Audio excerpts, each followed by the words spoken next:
حي الشباب العاملين خير الكتائب أجمعين من شيدوا صرح الرشاد ليرفعوا لله دين. حي الشباب العاملين خير الكتائب أجمعين من شيدوا.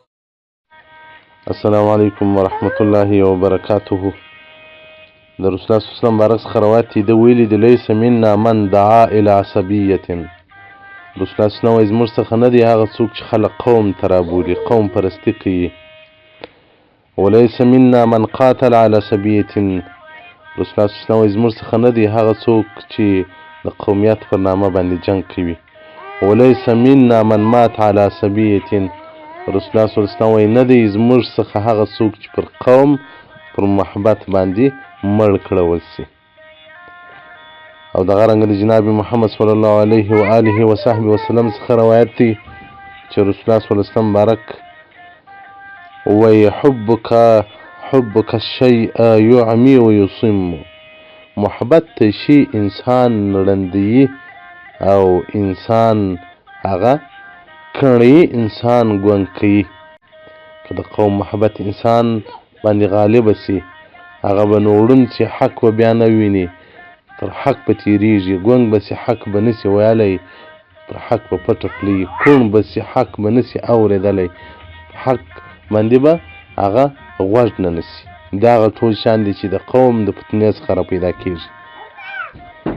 دا د قومیت هغه فتنه ده چې د یهودیت او د نصرانیت څخه راپاته ده او نن سبا په مسلمانانو کې بیخي ډېره ده.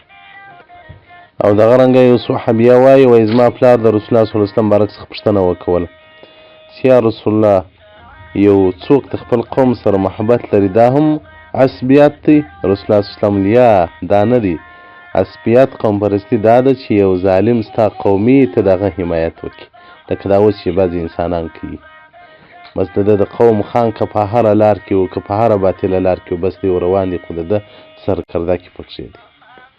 دا بیا وسله رحمي و شفقت ته چې ته پر قوم باندې رحم وکړه، قوم سره ښه وکړه، دا نه دی ناروا.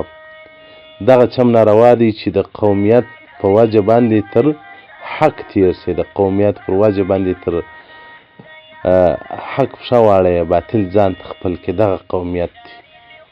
قومیت دغه دی چې په تا کې بد سړی وي هغه در باندې ګران وي، په بل قوم کې ښه سړی وي هغه نه وي در باندې ګران. که دغه د مسلمانانو په مابینځ کې کافرانو، یهودو، نصواراو دغه د قومیت تخم وشنئ، ها پلانکی ځای دی، ها پلانکی ځای دی. کتاب الاداب د امام بهقي رحمت علیه باب نمبر 38 حدیث رقم 221 او 222. په قومیت باید سړی ونه نازیږي، په قومیت باندې باید سړی افتخار نه وکړي. سړی باید په اسلام فخر وکړي. الحمدلله مسلمانان یو. ځکه ابو جهل د عربو سردار و، په عربو کې یو مهم او یو ډېر د قدر وړ پښه او شاخولو. لیکن ابو جهل هغه دی چې د عبدالعبد دپاره او دغه رنګه ابي لهب چې د رسول الله صلی الله علیه وسلم بارک د جندي قربانو څخه و، د رسول الله صلی الله علیه وسلم بارک د قوم څخه و، په عربو کې یو نوم یو نشان درلودی. لیکن الله جل جلاله د هغه په حق کې راته وایي تبت یدا ابي لهب. او عکرمه بیا د هغه ابو جهل زوی دی چې بیا په اسلام کې څومره مقام پیدا کوي، شهید کیږي، الله څومره شان ورکوي. حضرت بلال رضی الله عنه مبارک چې هغه یو حبشي و، هغه یې مریی و، په اسلام کې څومره قدر پیدا کوي. د رسول الله صلی الله علیه وسلم مؤذن جوړیږي. په انصارو په مهاجرونو کې په ټولو کې بلال رضی الله عنه د رسول الله صلی الله علیه وسلم مؤذن سو. سلمان فارسی رضی الله عنه فارسی زبان و فارسی گفته و، خو رسول الله صلی الله علیه وسلم مبارک وخت داسې شړی پر د خپل اهل راګرځولې وه، په هغه کې سلمان نه و. رسول الله صلی الله علیه وسلم دعا وکوله یا ربه سلمان مني، هغه زموږ څخه دی.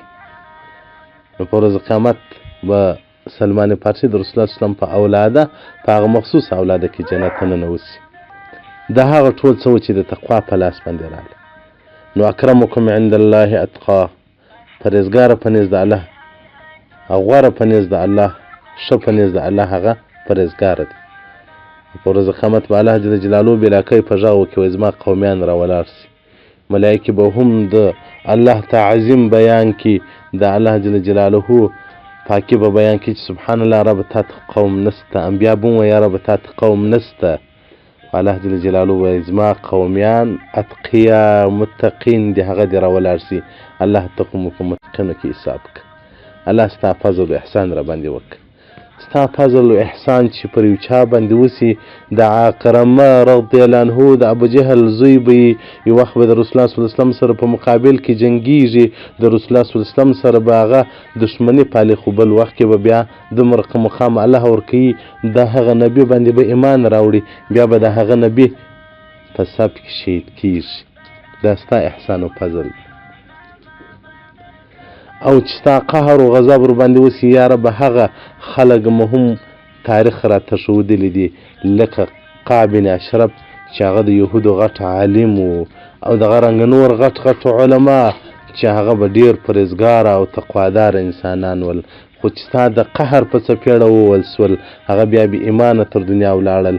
هغه د قرآن په مقابل کې د جناب محمد صلی الله علیه وسلم په مقابل کې آواز پورته کوي. او چې ستا رحم ورباندې سوی دی، هغه انسانان چې د رسول الله صلی الله علیه وسلم په مقابل کې آواز جګ کړی و، د ده مقابله یې کول، هغه دې په ایمان مشرفه کړل، هغو ته دې د رسول الله صلی الله علیه وسلم په صف کې شهادتونه ورنصیب کړل. پر هغو دې داسې فضل وکړي چې عمر بن خطاب یو ورځ د رسول الله صلی الله علیه وسلم په قتل پسې رارهی دي شهید یې کړي، او د الله فضل چې ورباندې وسو، عمر هغه څوک سو چې د اسلام دوم خلیفه سو، عمر هغه څوک چې د اسلام رڼا سوله، عمر اتنو هغه څوک چې په دنیا کې د جنت زیری ورته ورکول سي. دا ټول الله ستا په فضل باندې کیږي. ستا بې فضله مو یو سکند هم ما کوه. الله له قومه مو هم وساته، له فتنو مو هم وساته، د دنیا د افاتو څخه مو هم وساته، د آخرت له افاتو څخه مو هم وساته.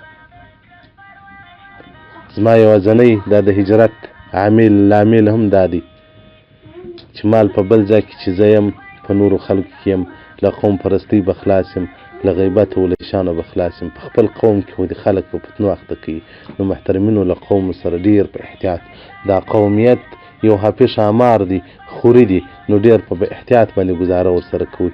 په قوم کې ځان مه استعمالوئ. والسلام علیکم ورحمة الله وبرکاته.